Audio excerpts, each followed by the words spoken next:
Hi, good afternoon. S A P M M consultant के लिए मैंने एक इंटरव्यू दिया था जहाँ पे दो राउंड थे। एक L1 राउंड था, और जब L1 राउंड क्लियर होता है तो उसके बाद L2 राउंड एक एक दो दिन छोड़ के L2 राउंड वो लोग लेते हैं। तो एक बहुत बड़ी MNC कंपनी था पुणे का। तो मैंने वहाँ पे नौकरी से अप्लाई किया था, तो उन्होंने मुझे L1 राउंड के लिए मेरा इंटरव्यू रखा था, वर्चुअल इंटरव्यू। तो मैंने वर्चुअल इंटरव्यू के लिए बस एक लैपटॉप चाहिए, और बाकी इंटरनेट कनेक्शन स्ट्रांग चाहिए, बीच में कोई इशू वगैरह नहीं आना चाहिए। तो एक जहाँ पे नॉइज़ नहीं है, थोड़ा उस जगह पे जाके आपको इंटरव्यू देना होगा। तो वो लोग आपको क्वेश्चन करेंगे। ये तो वीडियो इंटरव्यू होगा, यहाँ पे आप उनको दिखेंगे। तो बेटर वे कि कोई चीट वीट को जो भी है वो सब अवॉइड करो। अगर उनके ऐसा कुछ पता चल जाता है तो वो डायरेक्टली रिजेक्ट कर देते हैं। तो क्वेश्चंस कोई हार्ड नहीं रहता एलोन इंटरव्यू में, बस बेसिक क्वेश्चंस रहते हैं। तो उन्होंने मुझे कुछ क्वेश्चंस पूछा था, वो मैंने लिख के रखा है वन बाय वन सब। तो जस्ट मैं वो शेयर करना चाहता हूँ आप लोगों के साथ। तो बेटर होगा कि आप लोगों को थोड़ा हेल्प होगा कि कैसे इंटरव्यू रहता है, क्या रहता है। तो एक जन L1 इंटरव्यू वीडियो कॉल में रहता है, और बेसिकली वो लोग आपको क्वेश्चन स्टार्ट करते हैं। इनिशियली आपको इंट्रोडक्शन ऑफ सेल्फ पूछते हैं। तो पहला क्वेश्चन यही होगा कि please introduce your self and again introduce self होने के बाद तो उन्होंने मुझे पूछा कि आपने कौन कौन से implement end to end implementation किया है SAP MM में, और कौन से सपोर्ट प्रोजेक्ट है, बस उसके बारे में थोड़ा बताओ। तो मैंने दो प्रोजेक्ट इम्प्लीमेंटेशन प्रोजेक्ट में काम किया था, तो उसके बारे में मैंने उनको बताया, और सपोर्ट में भी थोड़ा काम किया था, तो उसके बारे में मैंने भी उनको बताया। वो जब डिटेल तो वो लोग नहीं पूछते हैं सर, बस इन्हीं थोड़ा बहुत बेसिक चीज़ें पूछते हैं। उनको बस यही जानना है कि आपने काम किया है कि नहीं उसमें। ठीक है। उसके बाद उसने मुझे तीसरा सवाल किया कि P2P प्रोसेस के बारे में। तो उन्होंने बोला कि आप P2P प्रोसेस के बारे में जानते हैं तो उसके फ्लो जो एक्सप्लेन करो। तो मैंने उनको एक्सप्लेन किया P2P, PR से लेकर जहाँ पेमेंट तक, PR, PO, GRN invoice and payment to vendor, ये सब मैंने उनको टी कोड के साथ बताया। उसके बाद उन्होंने मुझे फोर्थ क्वेश्चन पूछा कि सब कॉन्ट्रैक्टिंग प्रोसेस के बारे में आपको क्या पता है, सब कॉन्ट्रैक्टिंग प्रोसेस क्या होता है। तो मैंने उसके बारे में बताया उनको। फिर उसने मुझे बोला कि HR ने, सॉरी, इंटरव्यू जो लेने वाले मैनेजर थे, उन्होंने मुझे बोला कि तो क्या आप कॉन्फ़िगरेशन के बारे में जानते हैं। तो मुझे थोड़ा बहुत कॉन्फ़िगरेशन के पता था, तो मैंने उनको बता दिया। ठीक है। उसके बाद उन्होंने मुझे पूछा कि आप S2 के बारे में थोड़ा जानकारी दीजिए। तो मैंने S2 के बारे में उनको बताया कि S2 क्या रहता है। उसके बाद उन्होंने मुझे मूवमेंट टाइप्स के बारे में पूछा। आप प्लीज़ एक्सप्लेन मूवमेंट टाइप्स करके। मुझे जितना मूवमेंट टाइप्स याद थे मैंने उतने मूवमेंट टाइप उनको बताया, जहाँ पे 261, 262, 301, 309 जो भी मूवमेंट टाइप्स है, 101, 102, ये सब मूवमेंट टाइप्स मैंने उनको बताया। फिर उसने मुझे पूछा कि क्या आपको कॉन्फ़िगरेशन पता है इसका। तो मुझे जितना पता था मैंने उतना कॉन्फ़िगरेशन उनको बताया। ज़्यादा डिटेल बताने की उनको ज़रूरत नहीं, बस वो चेक करते हैं कि आपको इस बारे में पता है या नहीं। बस आपको बस बेसिकली थोड़े थोड़े चीज़ें बताना है उनको।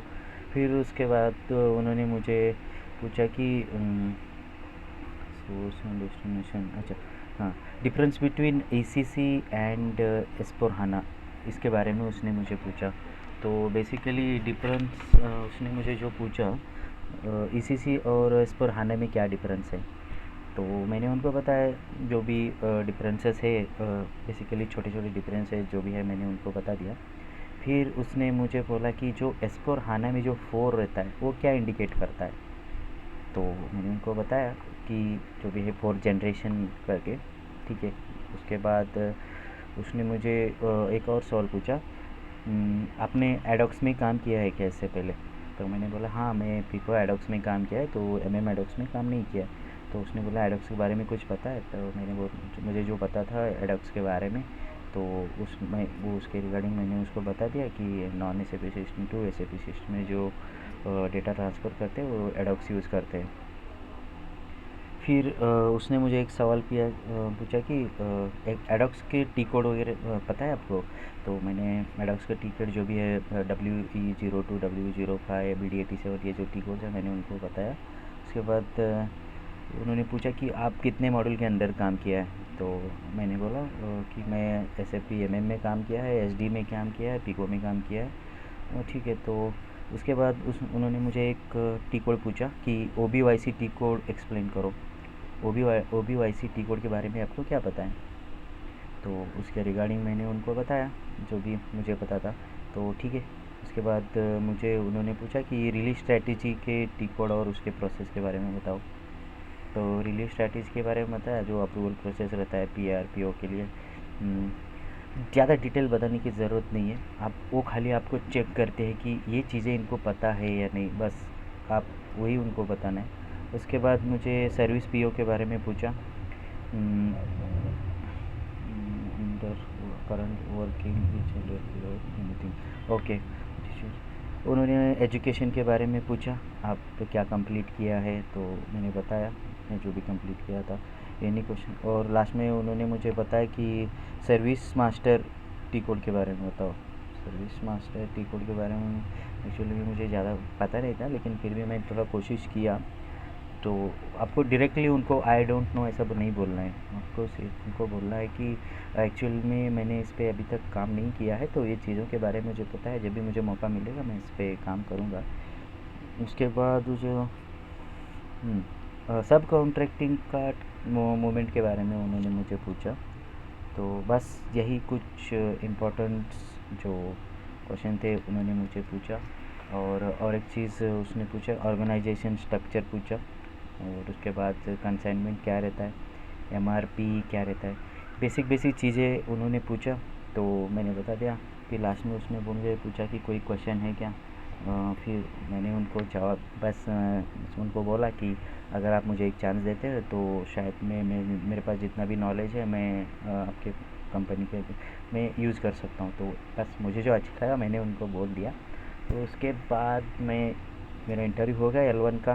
फिर एक दिन मैंने छोड़ा और दूसरे दिन मैंने HR को कॉल किया और मैसेज किया कि what about my L1 interview.